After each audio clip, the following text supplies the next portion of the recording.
विद्यार्थी मित्रों, आज आपणे धोरण 8 માં વિષય ગુજરાતી 1 જેમાં પાઠ 17 જે છે સંસ્કારની શ્રીમંતાઈ એ પાઠ આપણે આગળના તાસમાં જોયો તો બરોબર, એટલે મેં તમને એ પાઠ સમજાવી દીધો છે। આજે આપણે એના પ્રશ્નોના જવાબ જે છે એ જોઈશું। પ્રશ્નોના જવાબ તો ઉપર પાઠનું નામ લખી સૂચનામાં જો કે પ્રશ્નોના જવાબ લખો।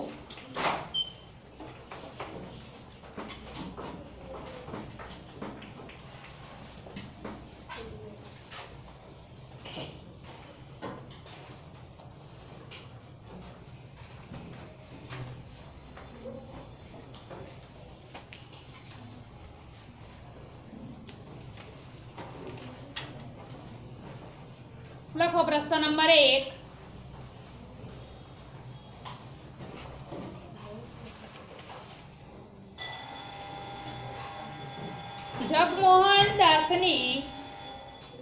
जगमोहन दासनी श्रीमंताईने कारणे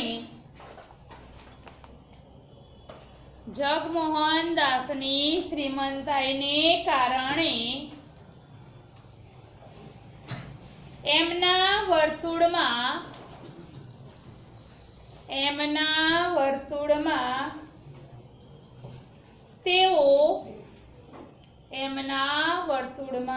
तेओ कया नामथी ओळखाता?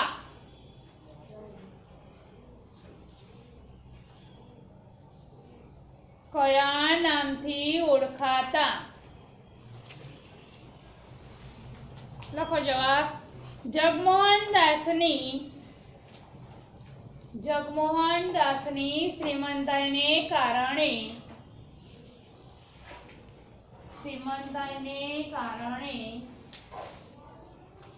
एमना वर्तुळमां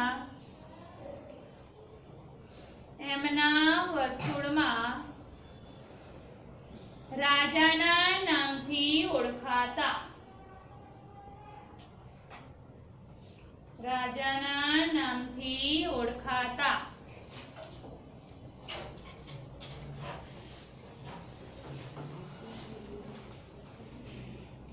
2 नंबर। जगमोहन दासनी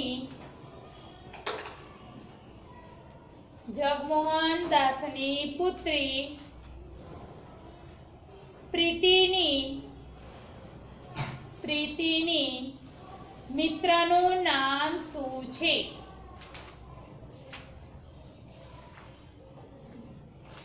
પ્રીતિની મિત્રનું નામ શું છે? લખો જવાબ। જગમોહન દાસની પુત્રી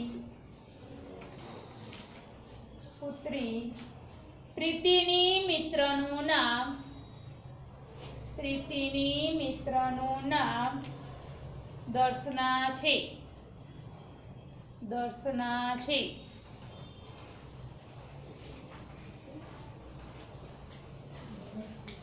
આગળ જગમોહન દાસના બાળકો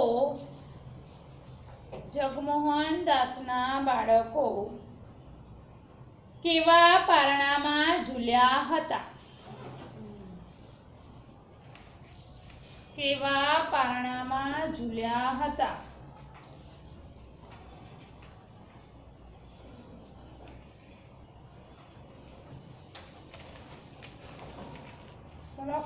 જગમોહન દાસના બાળકો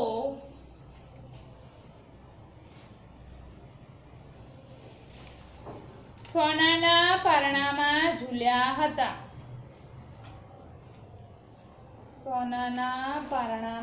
ઝૂલ્યા હતા।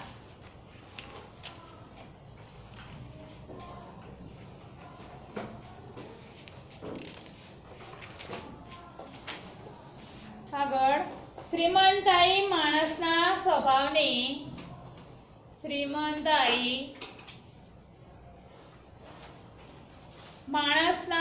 સ્વભાવને કેવો બનાવી દે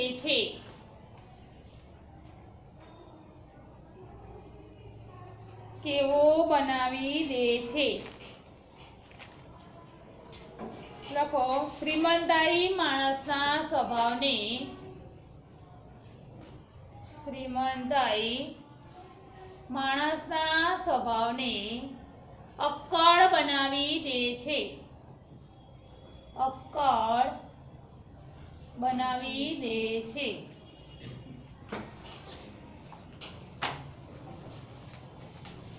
આગળ, ભગવાને સંપત્તિ લઈ લીધી. ભગવાને સંપત્તિ લઈ લીધી. એને પાર્વતીબેન શું માને છે? એને પાર્વતીબેન શું માને છે? લખો, ભગવાને સંપત્તિ લઈ લીધી. ભગવાને સંપત્તિ લઈ લીધી. એને પાર્વતીબેન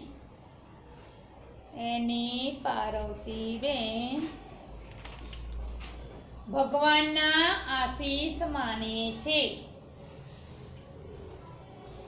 ભગવાનના આશીષ માને છે.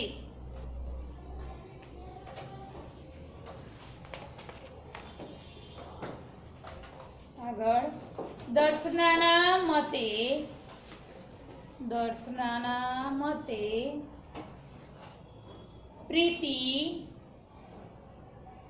પ્રીતિ શેની સ્વમાની બની છે?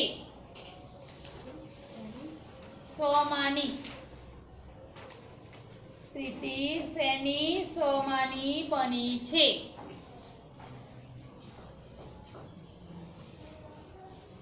લખો, દર્શનાના મતે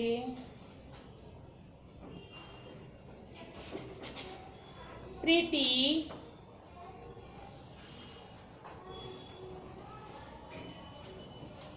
ઘણા મોટા સંસ્કારની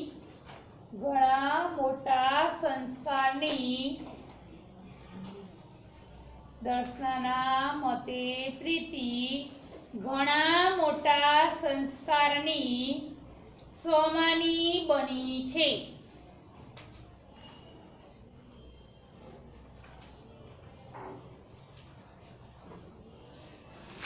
આગળ, દર્શના જેને કર્તવ્ય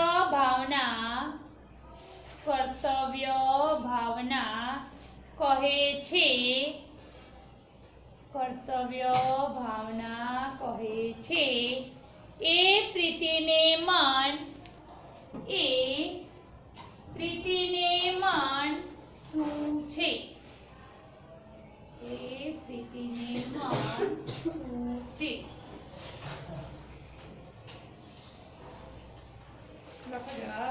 દર્શના જેને કર્તવ્ય ભાવના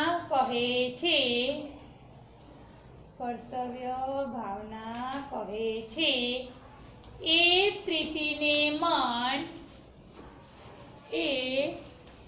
પ્રીતિને મન શ્રીમંતાઈ છે. પ્રીતિને મન શ્રીમંતાઈ છે.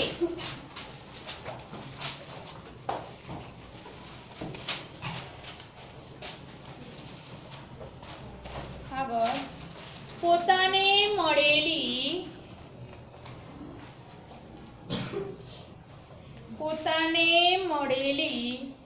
ગુણિયાલ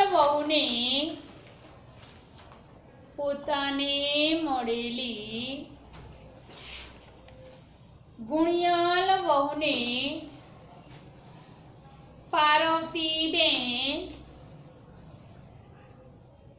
પાર્વતીબેન કોના પુણ્યનું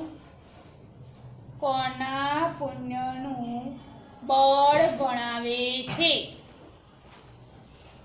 કોના પુણ્યનું બળ ગણાવે છે?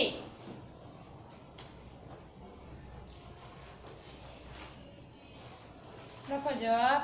પોતાને મળેલી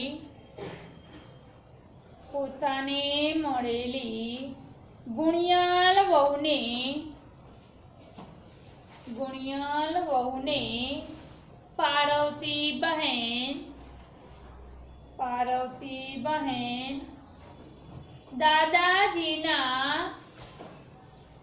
દાદાજીના પુણ્યનું બળ ગણાવે છે. દાદાજીના પુણ્યનું બળ ગણાવે છે.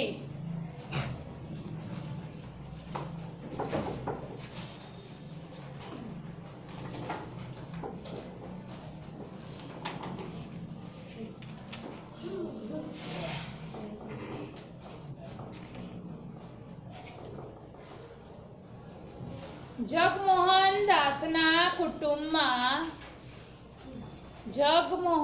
દાસના કુટુંબમાં કુલ કેટલા સભ્યો હતા?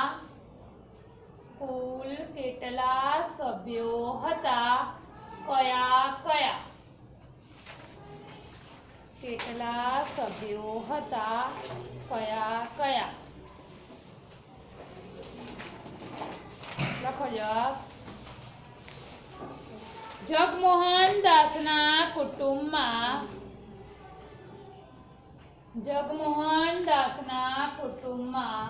કુલ 8 સભ્યો હતા.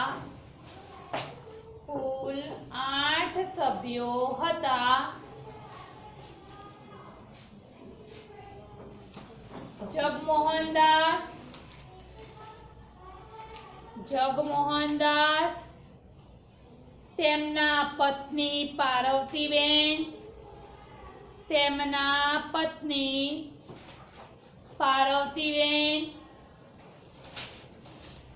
વૃદ્ધ પિતા દયાળજીભાઈ,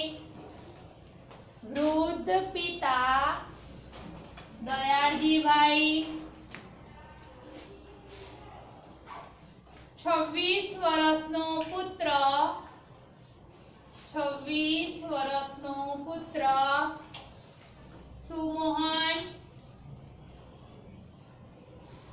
સુમોહન, પુત્રવધુ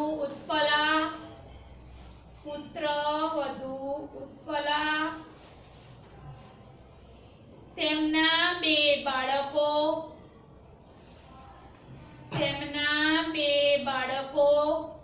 મિલન અને મૃણાલ,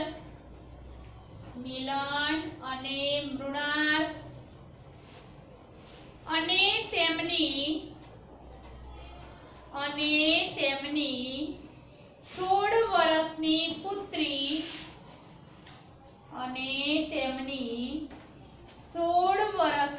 પુત્રી પ્રીતિ.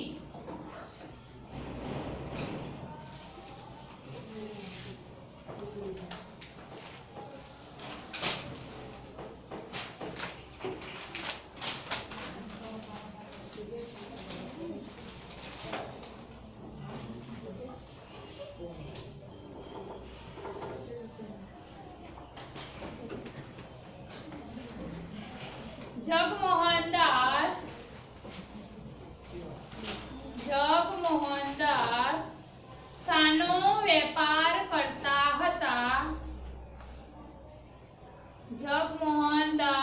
શાનો વેપાર કરતા હતા? પ્રશ્ન ચિહ્ન. પછી એમાં લખો આગળ.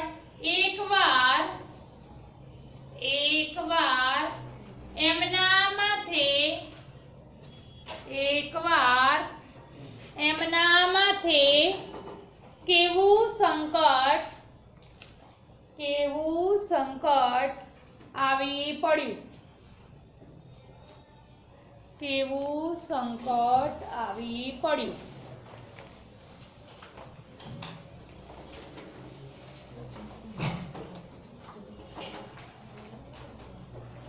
લખો જગમોહનદાસ સટ્ટાનો વેપાર કરતા હતા. જગમોહનદાસ સટ્ટાનો વેપાર કરતા હતા. એકવાર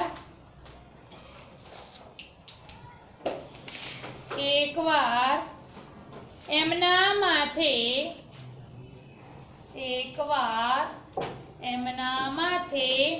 ભયંકર સંકટ આવી પડ્યું. એમને સટ્ટાના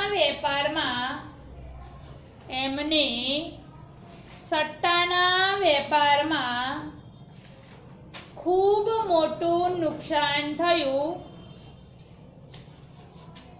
એમને સટ્ટાના વેપારમાં ખૂબ મોટું નુકસાન થયું. એમને પોતાનો બંગલો, મોટરગાડી અને ઘરની અનેક કિંમતી વસ્તુઓ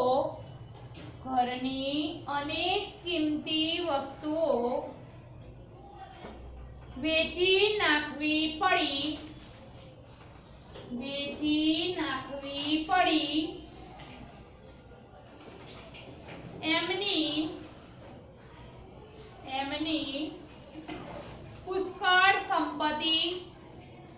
એમની પુષ્કળ સંપત્તિ, વૈભવ, માન, પ્રતિષ્ઠા જોત જોતામાં પાણીના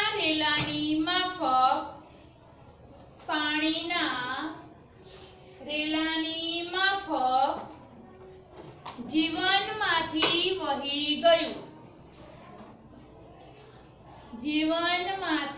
વહી ગયું.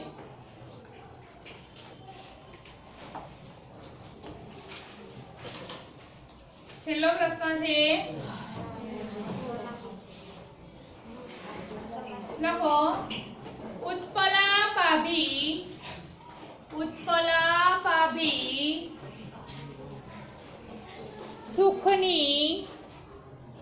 સુખની સી વ્યાખ્યા આપે છે. ઉત્પલા ભાભી સુખની સી વ્યાખ્યા આપે છે.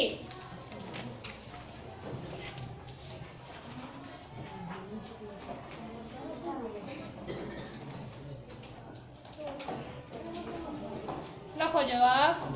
ઉત્પલા ભાભીએ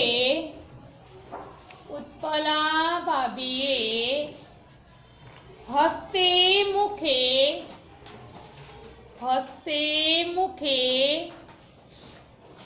આ પરિસ્થિતિને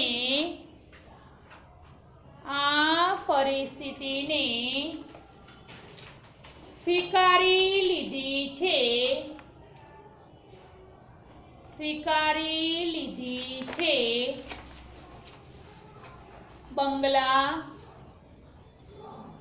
બંગલા, મોટરગાડી અને પાર્ટી,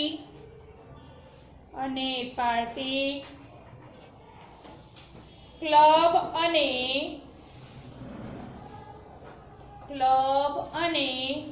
મિજલસમાં જે સુખ મળે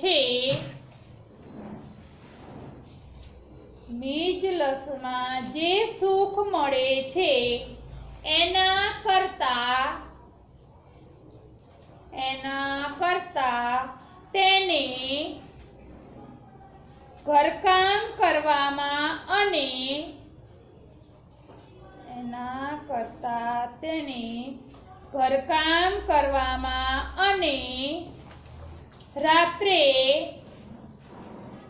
અને રાત્રે પતિ સાથે બે ઘડી વાતો કરવામાં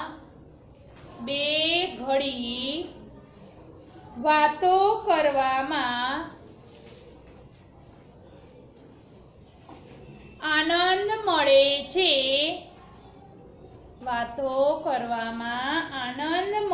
છે તેને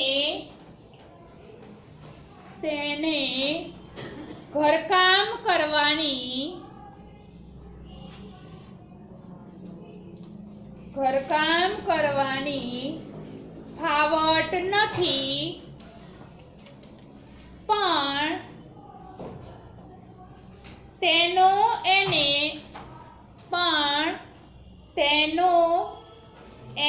અફસોસ નથી.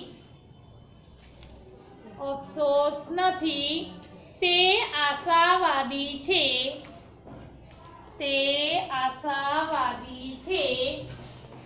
તેને ખાતરી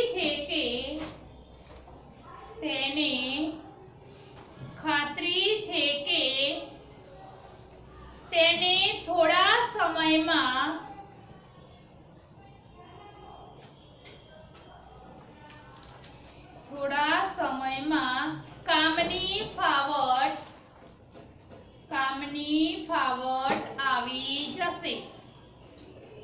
કામની ફાવટ આવી જશે. તે કોઈ શાળામાં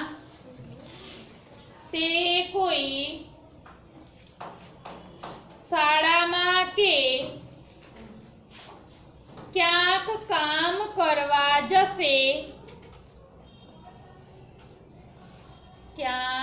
કામ કરવા જશે અને એ રીતે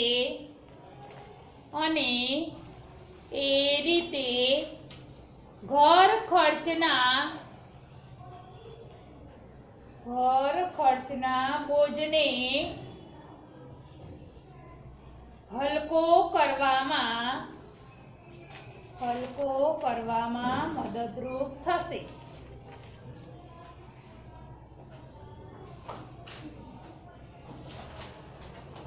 બસ.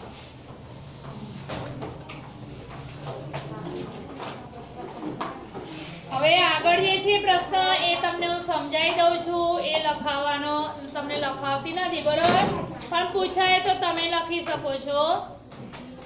અહીંયા ધ્યાન આપજો કે દાદા દયાળજીભાઈએ દર્શનાની હાજરીમાં નિશ્વાસ કેમ નાખ્યો? તેમને કઈ વાત મનમાં ખૂંચતી હતી?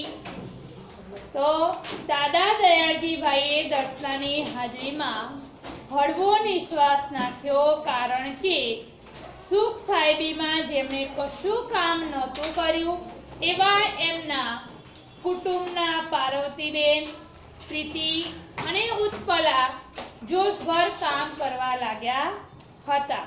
ત્યારે તેઓ તેમની જે વૃદ્ધાવસ્થાને કારણે કશું કામ કર્યા વગર જ ખાતા હતા એ વાત તેમને મનમાં ખૂંચતી હતી.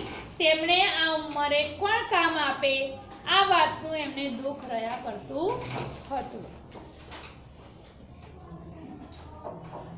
પછી બીજો પ્રશ્ન છે મુદ્દાસર કે વિપત્તિ જ્યારે આવે છે ત્યારે કે એકલી આવતી નથી, સાથે એના લાવા લશ્કરને પણ લાવે છે, તેવું લેખિકા કોના સંદર્ભમાં કહે છે, શા માટે? તો કે છે વિપત્તિ જ્યારે આવે છે ત્યારે એકલી આવતી નથી એવું લેખિકા જગમોહન દાસના સંદર્ભમાં કહે છે. કારણ કે જગમોહન દાસ હતા એ સટ્ટાના વેપાર કરતા હતા અને જેને કારણે સટ્ટાના વેપારમાં ખૂબ જ એટલે કે પુષ્કળ નુકસાન થયું હતું. અને ત્યાર પછી એમના જીવનમાં એક પછી એક અનેક આઘાતો આવતા ગયા અને પરાજયો અને નુકસાનીની પરંપરા ચાલુ જ રહી.